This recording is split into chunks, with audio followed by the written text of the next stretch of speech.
Namaskar. Good afternoon, everybody. Well, I extend you all a very warm welcome for joining us here at Waves World Audio and Visual Summit. Well, let me quickly dive into the topic of this masterclass from Dhanbad to Dreamworks, VFX, Hollywood, right? Dreamworks, Hollywood. Yes. We're going to talk about it in detail once you start, right, sir?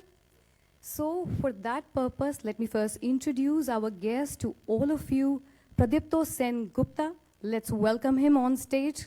Come on, let's give him a huge round of applause. Well, Pradipto Sengupta, born and brought up in Dhanbad, Jharkhand, is a Los Angeles-based Indian animation filmmaker and artist with over 17 years of experience. And let me tell you his contribution, for which he is best known for Oscar-nominated Puss in Boots, Last Wish, Boss Baby, How to Train Your Dragon 2, and The Wild Robot. Well, he is currently a character effects supervisor at Dreamworks Animation Studio, California, and served also as Board of Managers for Visual Effects Society, Los Angeles section. Again, people, everybody, welcome him. Come on. Over to you, sir. Thank you for coming in. Thanks for the introduction. I'll start with thanking, the Information and Broadcast Ministry, the government of Maharashtra, and each and every volunteer that has worked tirelessly to make such a great event. Okay. Also, Asifa India for, inviting me to share my journey. Okay. I hope you guys find it enjoying. Okay. So, I won't go into the details of what I do. Okay, because that's something you can find on LinkedIn. Okay, so let me tell you guys the story that you would not find on my CV, resume, or LinkedIn. Okay, how the journey happened. Okay, how many of you know? I'm sure everybody knows where Hollywood is, or Dreamworks Animation. I'm sure you guys are familiar with Dreamworks Animation, but how many of you know where Dhanbad is? Good. Okay, and I'm sure if I give a reference, probably you guys would know where Dhanbad is, because Anurag Kashyap made it popular with Gangs of Wasseypur. Okay. So that's where I was born and brought up. Okay. As a kid, I was fascinated with stories. Okay, because at the end, every movie that you see is actually a story. Okay, and I feel like reading stories, writing stories is a great part, because nothing develops your creativity or imagination more than reading a book. Okay. So I grew up on Super Commando Dhruv, Nagaraj. I don't know if you guys are familiar with those guys. Okay, Doga. Those were my go-to superheroes back in the days. It was not so much of Superman and Spider-Man. Okay, because I was a B-town boy. Okay, so I've always wanted to make movies. Okay. And for the longest period of time, coming from a small town, I didn't even know what kind of movie I want to make. Okay, and I think I was probably in my 10th standard, and I came across someone who was studying at NID, National Institute of Design, and that was the first time I got to know, animation. I was like, okay, this is a great tool. I can be a filmmaker. Okay, I can make a movie on a computer. Okay, but I didn't know how to. Okay, so. Of course, and like every other Indian kid, parents, they wanted me to be like a doctor or an engineer or something like that. Okay, so they were like, study. Okay, and I was like, no, this is what I want to do. Okay, but at the same time, I was like, okay. My mom was like, get your graduation done. So I was studying. I was doing my graduation in Jivaji University, Gwalior, and my third year of my course, that's the time when I was like, I want to do animation. Okay, so I was like, but how?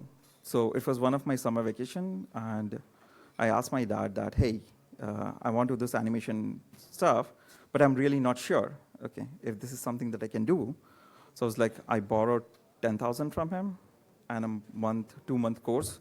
So I enrolled into Arena Multimedia in Dhanbad. Okay. And those guys were very nice in the sense, because those days Arena Multimedia, they had a 2 hours animation course per day, and I told them, hey, I want to learn animation, but the challenge is that I do not have a computer at home. Okay, so I also one time for practicing it because, 2 hours is not enough. Okay. So they graciously said me, hey, you can do that. Okay. But make sure if somebody takes the computer, you will have to wait 2 hours, okay, for you to get it back. And so I would go 9 o'clock in the morning, and I will take a computer, and I'll not leave that one till 6 o'clock, okay, so that I have it for me. And then what happened is the faculties over there, and they were not even teaching Maya, and I'm sure you guys know what Maya is, okay. So they were not even teaching Maya. It was like very early days, Photoshop, 3D Max, those kinds of things, okay. But the faculties, I don't know, they probably saw my dedication, okay. So they tried teaching me everything they knew, okay, and they would spend, endless hours with me, okay. And then one day my dad visited the institute, okay, one evening. And those were the guys, they said my dad, hey, sir, please let him learn this, okay. We think he can, excel in it, okay.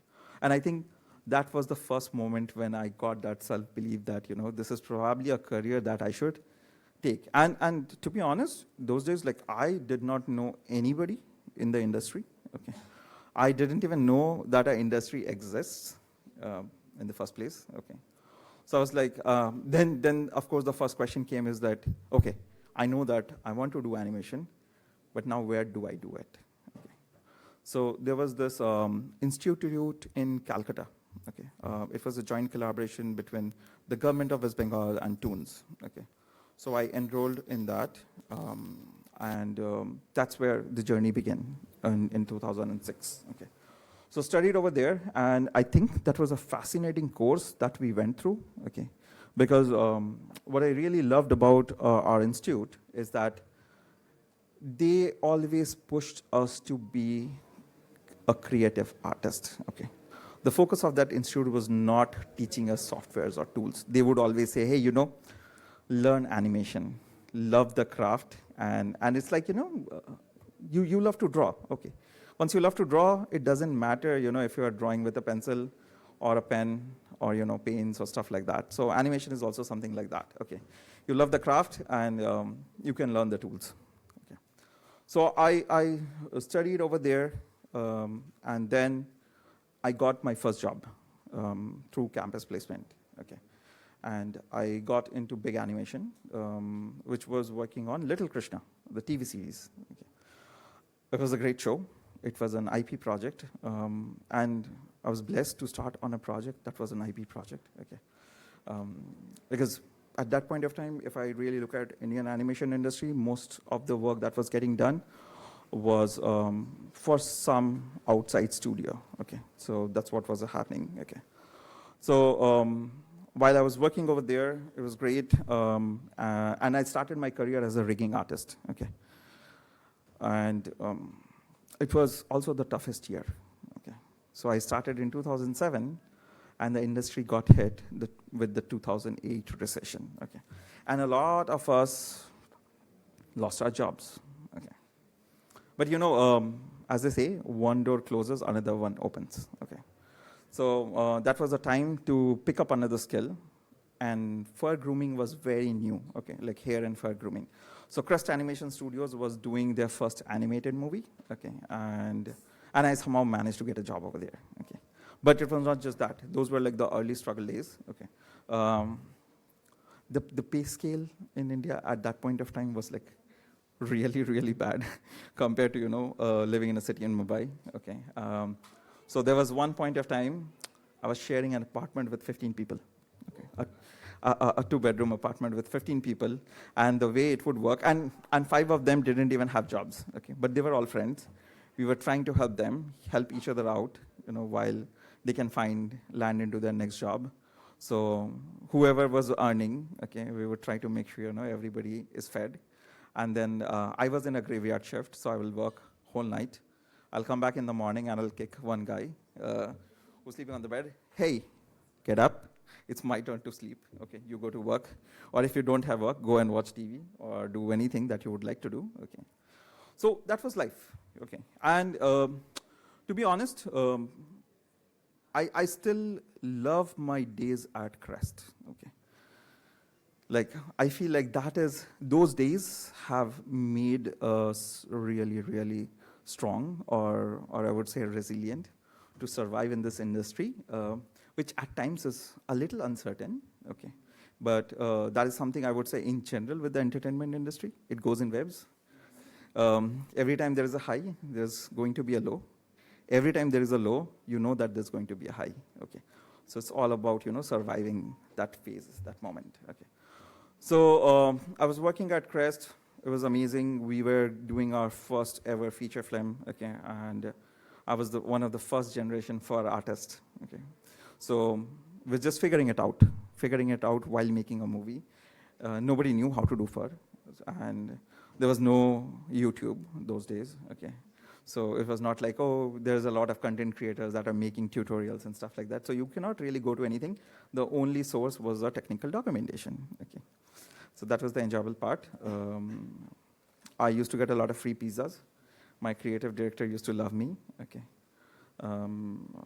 And then one fine day when the movie was done, he came to me and he said me that, hey, your time over here is up, okay?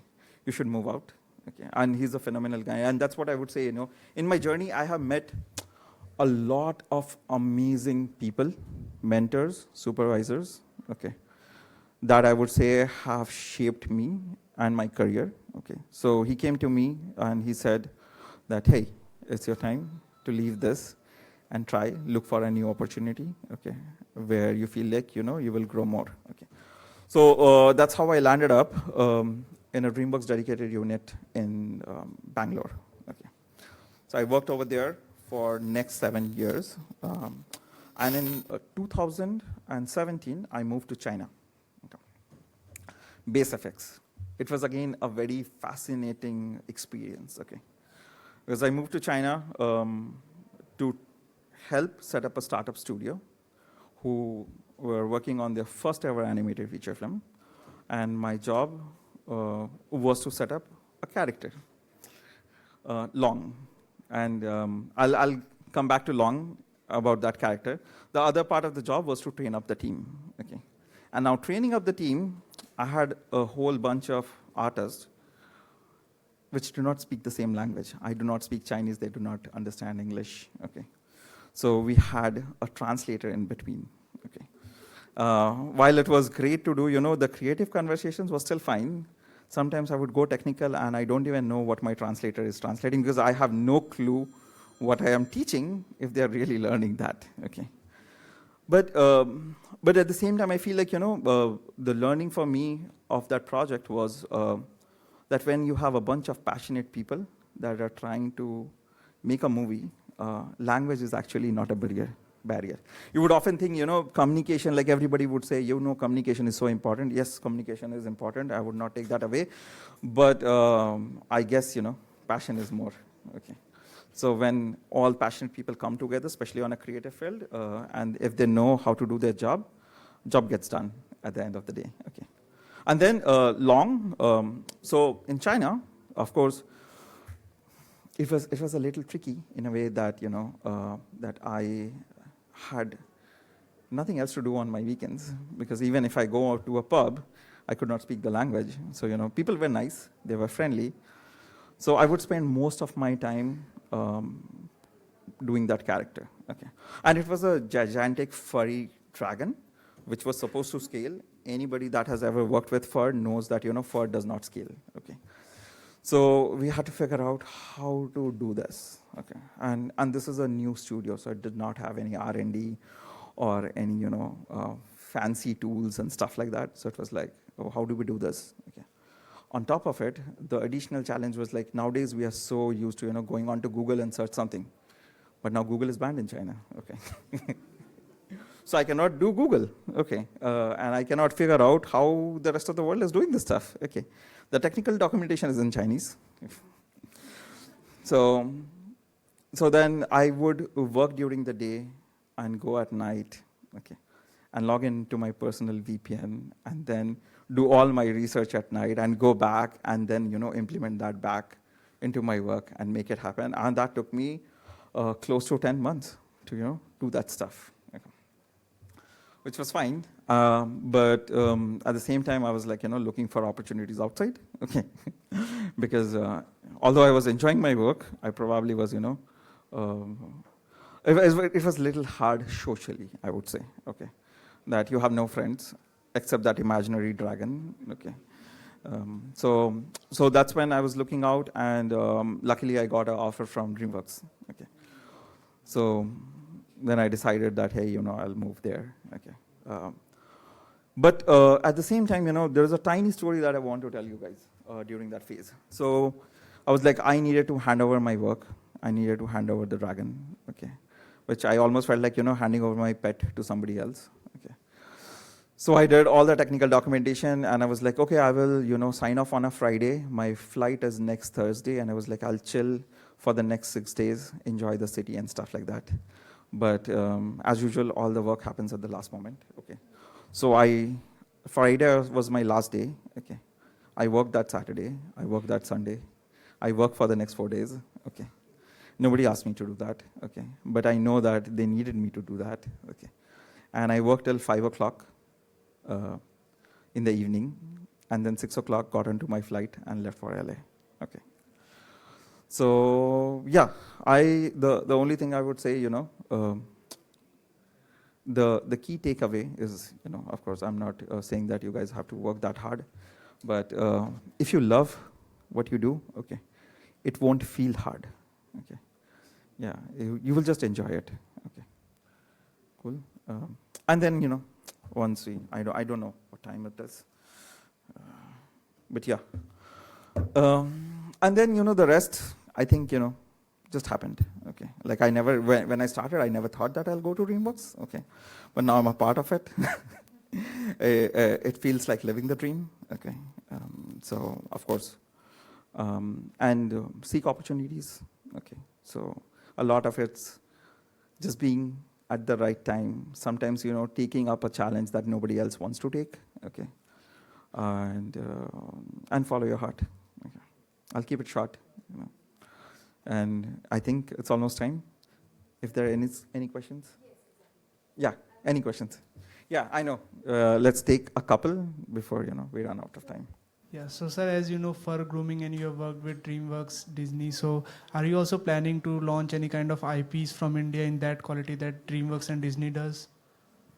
It's a very tricky question. Okay. Definitely, dreams keep changing, so maybe someday. I don't know when, okay. But hopefully. Okay, thank you very much, sir.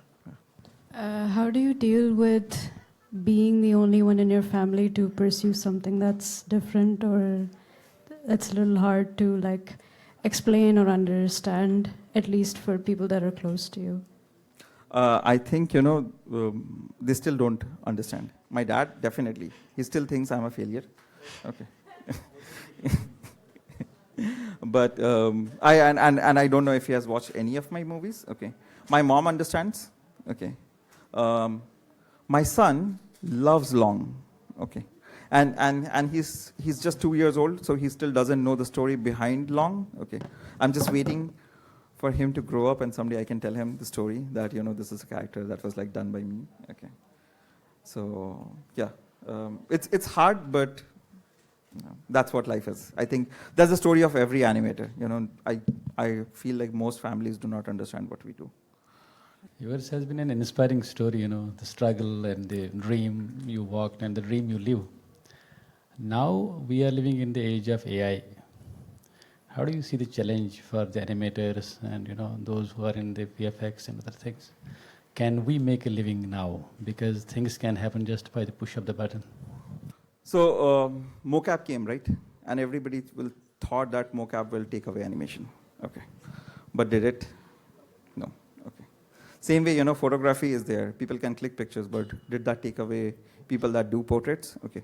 I think the key lies with the audience. Okay. If people know what a hand animated movie is and if they can appreciate it, okay, I think there is still a lot of scope of, I do not see AI as a threat, okay. It's like the wind, okay. You don't resist it, you kind of embrace it, use it as a tool, okay, for the betterment. reduce the redundancies, and I would say, try to be more creative, okay? Like, this would give you time to do more creative iterations on a stuff, okay? So you use AI for your own strength, let it do the dirty job so that you can focus more on the creative aspect of the stuff. So the key, at least what I am trying to practice at this moment, that I want to become better as an artist, okay? Because at the end, I feel like all of us are artists, okay? And not technicians or engineers, okay? Especially when we are talking about, animation in general. Okay. What you are saying is extremely valid. See, I am a producer, the person who spends money.